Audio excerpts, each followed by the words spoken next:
Good evening and welcome to Inside Loko.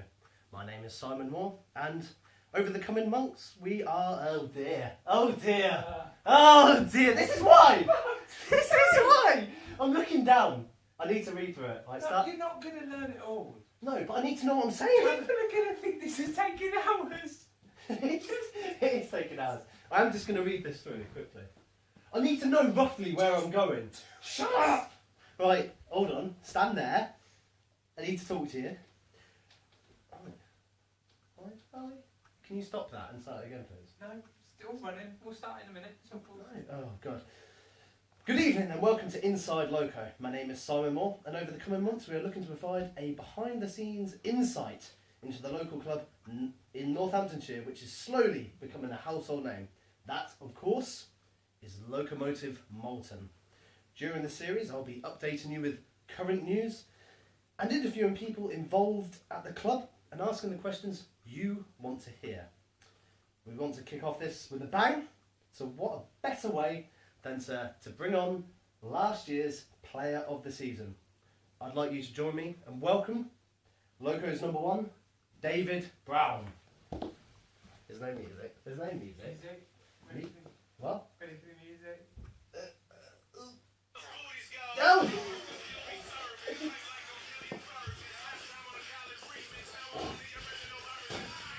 Woo! Ah.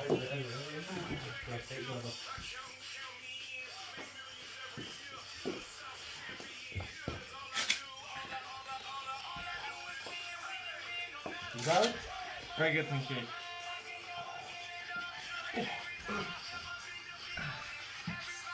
Get rid of the music, shall we? Would you like a drink? What do you got? Could have a brandy, some Bucks Fizz, or we're a bit low at the moment. Ribena. I don't have a glass, so you can't have any. Not a drinker. So. Yeah, good. Okay, so that's welcome. Hi, welcome. So I guess for everyone who doesn't know, it's been a frustrating summer for you so far.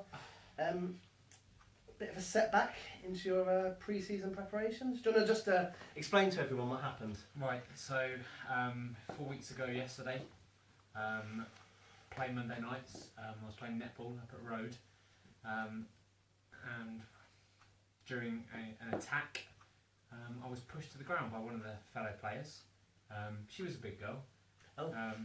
And as I landed, put my hand out to protect my fall, and unfortunately, 2 fingers into the ground and serious fracture to the right index finger.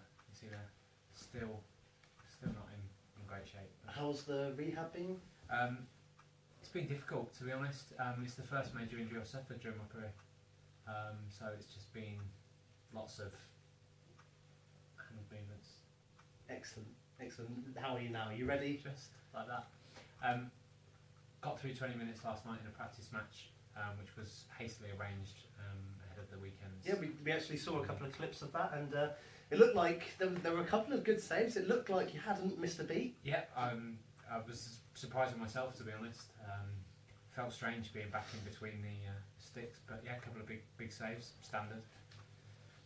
So ready for Sunday? Oh, cannot wait. Yeah, it's the big one.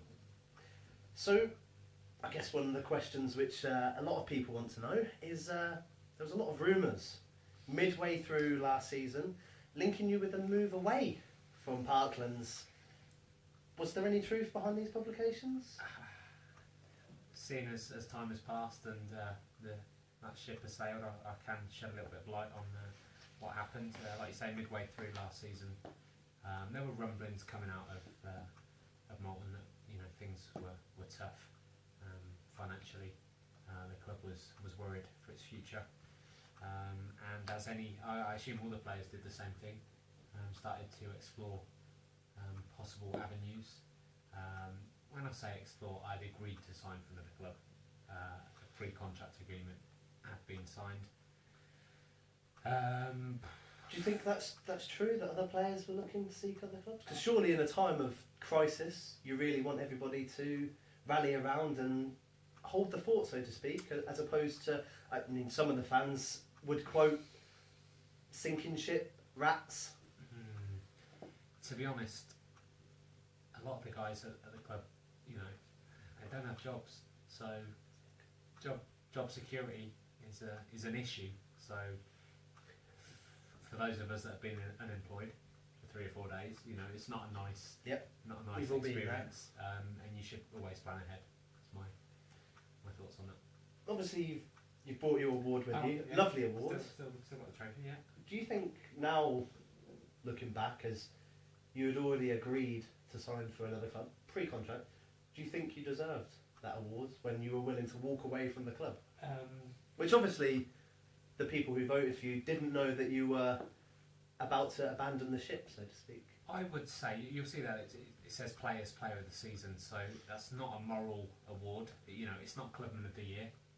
If I'd have been awarded the Clubman of the Year, I think that would have been a different story. I would have agreed it wouldn't have been right. But no, as Player, I don't think you look to the future.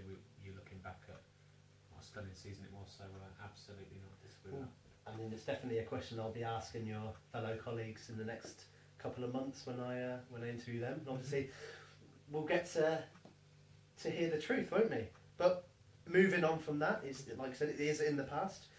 It's I guess it's fair to say there's been a fair amount of buzz around the town and around the club so far this summer. It's been an interesting pre-season. What do you think of it so far? To be fair, like I say, interesting is the right word. The few training sessions that we had were questionable attendance at those few sessions we had. Although, to be fair, when it came to game time in the middle of August in 20 plus degree heat, we did seem to be able to get some boys out of bed, which makes a change from most other months of the year. And in terms of the signings we've made, very positive. Mainly attacking improvements, which was required. As you know, as a defensive unit, we were pretty strong last year, but we've definitely strengthened further at the field in the areas that we needed to. We'll touch on the recruitment policy a bit later on, Okay. but I think performance-wise, in the 2 friendlies that's been taken so far, what positives have come out, and generally behind the scenes, what are people thinking? I think a definite improvement on last year as an overall team. Both games I think we've been fairly comfortable. Even in the second game we fell behind, but never really doubted we'd get back into it, and we did, and we turned it around, and in the end it was fairly comfortable. I think from a managerial perspective during those 2 games there's been improvements. Some of the changes that Murray has made have been influential, some game changers. Any in particular? No, that's not for me to discuss. I've just been doing my bit for the club, running the line, so I can't really comment on that. Going back to obviously there's been people coming into. There's been quite a few new faces at the club. What are you thinking about and Murray has been quite vocal with his recruitment policy, and he's been quite aggressive with his approach and how he's going to treat players who don't show that commitment. And not just the commitment side, there's also the performance as well. So mixed messages coming out of the club at the moment. What's your take on it? Definitely. It's a harsh policy.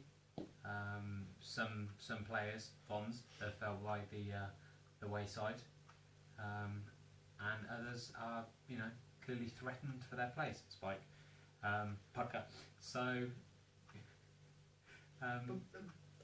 I mean, from the outside, I'm confused because there's been press conferences where he's talked about the commitment quite a lot and people making sure that they're there every single week. But then on the other hand, he's been quite aggressive with, if you're not playing well enough, you're not playing. I think some people looking from the outside in are fearing that come October there's going to be 7 players again. We've seen this before. Although, to be fair, neither of us were involved with the club at the beginning of last season. Me as a player, you as a follower. So neither of us were involved last pre-season. So we're not quite sure whether it was a similar recruitment policy. So, refresh my memory. When did you join the club? It was early on last season. 2 or 3 games into the league campaign, I believe, a desperate call from a former colleague in Dom Toomey, who was they were on the lookout for a goalkeeper. They claim their previous goalkeeper was injured, although that very Sunday, after a stunning display, I was offered the position full time, and he was never to be seen again. Obviously, you've kind of witnessed that journey from, I guess, midway through the start of last season through to current day. How much of a change has there been? The club has changed from top to bottom. There was a few personnel changes midway through the season, losing some of the foreign stars like Abshir and Derek, and replaced with of course, and replaced with some, I would say homegrown, but some more UK-based signings. And they really galvanised the team and, you know, pulled them together. Do you think that's a fair assessment at the end of last season? Yeah, absolutely. You know, we were struggling to get 11 men out, so they were vital for making up the numbers. So, with that in mind, this season's expectations. A lot of people have spoken about silverware. Some people have mentioned platinum. Not sure what that is, but what do you think? What do you personally think of is achievable for the club? I believe we know 2 teams go up. One of those spots has got our name written all over it. It's there for the taking.